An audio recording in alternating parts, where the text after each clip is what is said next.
maybe I'm meant to do something else because I'm just not good at this thing. Or for all these years, I've always done work in this line. And the things that I feel drawn to, they don't match that. But that's my skill set. That's what I get paid to do. And so today I want to talk about how do you really kind of get on the road to a purpose-filled life? What are 3 core elements, 3 core places to look? And I'm going to give you a couple videos on this topic because I think that this is at the crux of making a new decision to go to a new place in 2018. So I'm so excited to share it with you. The first thing that I think about when I think about living a purpose-filled life is a focus on faith. And your faith life encompasses more than just your religion or the path that you're walking along your spiritual journey. It encompasses your thought life and the things that you consume, the content that you allow to go into you. And I talk about it a lot in the book. When we are talking about faith, it is the core to us. That inner being, that inner woman, that is the core of your faith life.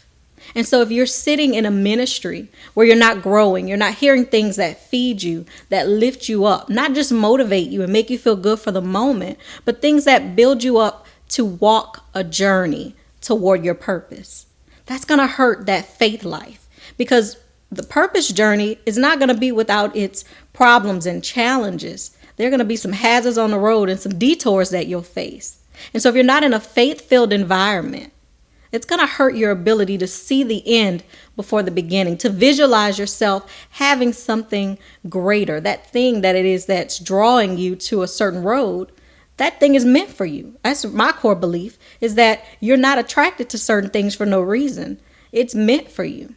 You desire them because they're already yours. You just have to bump into them in life. You just have to go through the bumps and bruises along the journey. Along that path, you're going to bump into that destiny if you keep walking. But the environment that you sit yourself in, from a faith perspective, that could really hurt your ability to see yourself having those things. And so I believe being in a ministry, or even if it's a dojo, if it's a meditation center, a yoga center, wherever you go to fill yourself up spiritually, I want you to make that a priority in 2018, that you find a place and that place be a healthy place, that it's a faith-filled place, that it's an empowering place. Another part of your faith walk is going to be the content that you consume. So I'm a Christian, right? And I'm decidedly a Christian. And you can check out my YouTube channel. I've talked about going from being a person who was raised Baptist, who got really mad at the church, decided not to be labeled as a Christian, and then to come back into being a Christian with a different decision, to be a radical lover of people and to carry the name of Christ in a different way than I had seen before. So when I say I'm a Christian and I choose to consume content that reflects that, it's not to say that you can't consume whatever content you decide. It has to be something that feels authentic and true for you. And so I went through a journey to get to that place. It was not I woke up one day and I decided that this is what it is, right? I decided that certain music, certain movies, certain TV shows that didn't fill me up, that didn't make me feel empowered, were not going to go into here. Because whatever's going into my ears, whatever's going into my eyes, those things are going into my mind.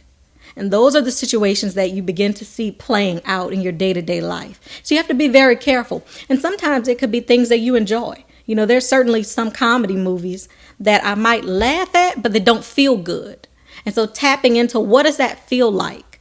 Does that feel like something that's empowering? There's some TV shows. They're filled with drama. They're filled with scandal. And they may tickle my mind. They make me think. They distract me. So they feel good.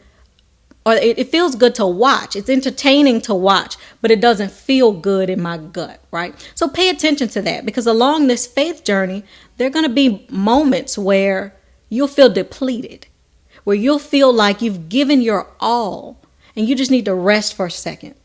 I want you to rest in ways that then fill you up and refuel you and don't zap you. So you have to watch. I'm not saying one thing or another is good. I'm saying you have to watch what feels good to you. Right? What feels empowering to you? I knew for me, shows like Big Brother, back in the day when I did watch TV, Shows like Big Brother, they didn't feel good. It was entertaining. It kind of sucked me in for a while, but didn't really feel good afterward. So you have to find what's that thing for you. It could be cartoons, right? It could be time waster shows. Y'all know the ones I'm talking about. It could be time waster shows that suck you in and they steal kind of the life out of you. And then later on, you just feel like laying down and you don't really feel like getting back on the saddle and getting back in the game. Now, a caveat to that is that you have to have some rest, right? So plan some things that are relaxing, but that feel good to you. Along that faith path, it's going to be accountability partners. See, I have friends that I know see me for who I am, not for who they want me to be, not in a position that feels comfortable for them. Because there are those people too who sometimes they're not ready to stretch, so they can't see you stretch. It makes them uncomfortable.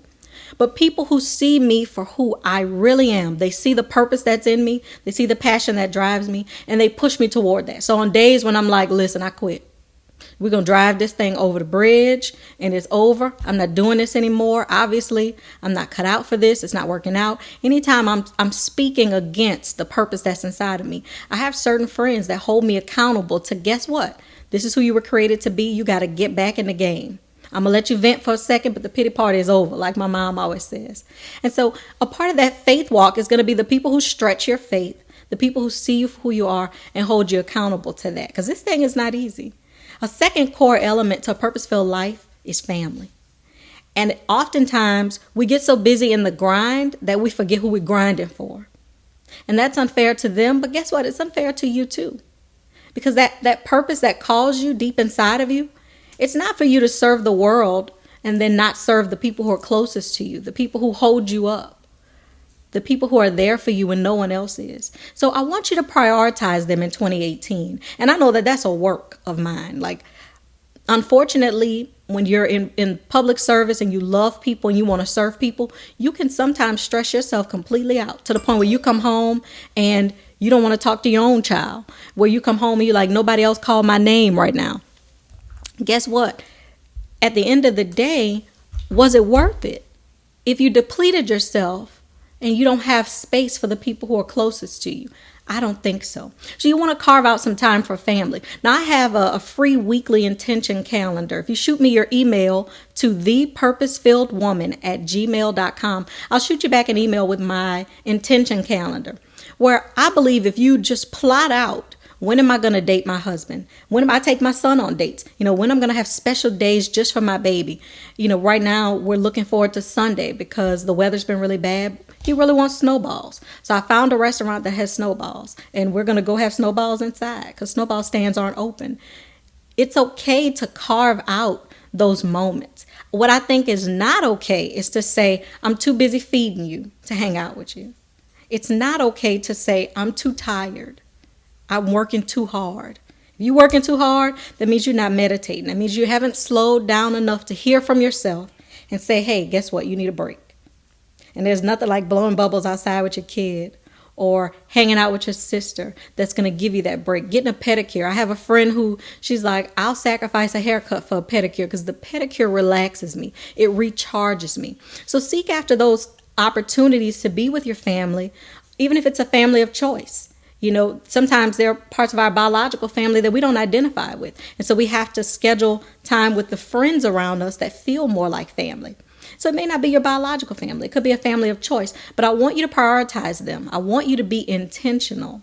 Intentional is the word. I want you to be intentional about pursuing those relationships because you're not going to feel like you're living in your purpose if you lose your marriage in the process of building your business. You won't feel like you're living in your purpose if you wake up one day and your kids barely know you. That's not going to feel good. So I promise you, if you make these small tweaks to your schedule, you'll start feeling more like yourself because I've been through the burnout. And I promise you don't want to go through that.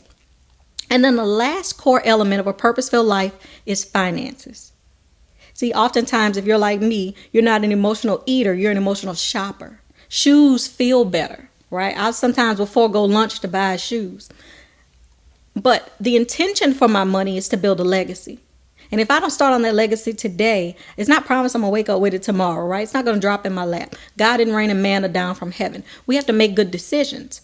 And oftentimes that's hard to do, especially if maybe your foundation growing up around money was not very good.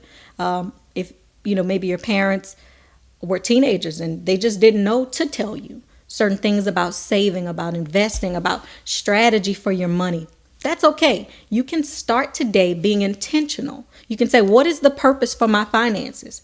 Why am I trying to build a savings? Is it just so that I feel secure? Or do I want to do something with this savings? This savings now has a reason for being here, and I want to do some things to protect it. See, when we get clear about what we want, when we get clear about our purpose, and we put some intention behind it, there's nothing that can stop us from having what we want in life.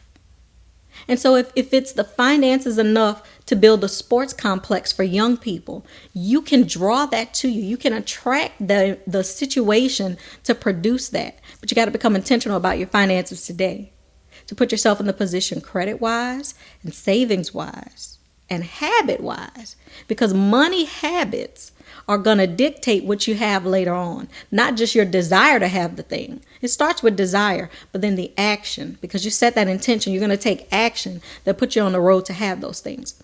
And so putting a purpose for money, I believe, is a core strategy to tapping into the intention, the road that you're traveling. Oftentimes we'll say, I want to be rich. Rich, why? Dig into that. Find out, what is it that you want to start? What is it that you want to build? What are you willing to sacrifice for? And I'll talk about that in my next video, because that's one of the ways that you can find your purpose. If you're walking your road and you don't feel quite concrete about who you are and why you were created, that was one of the things that I did. I know it took me about 10 years to really find, okay, who am I? And so I want to talk about that and share that with you in our next video.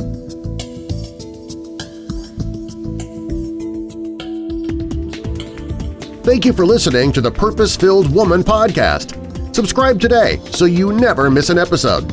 For more empowerment, check out thepurposefilledwoman.com.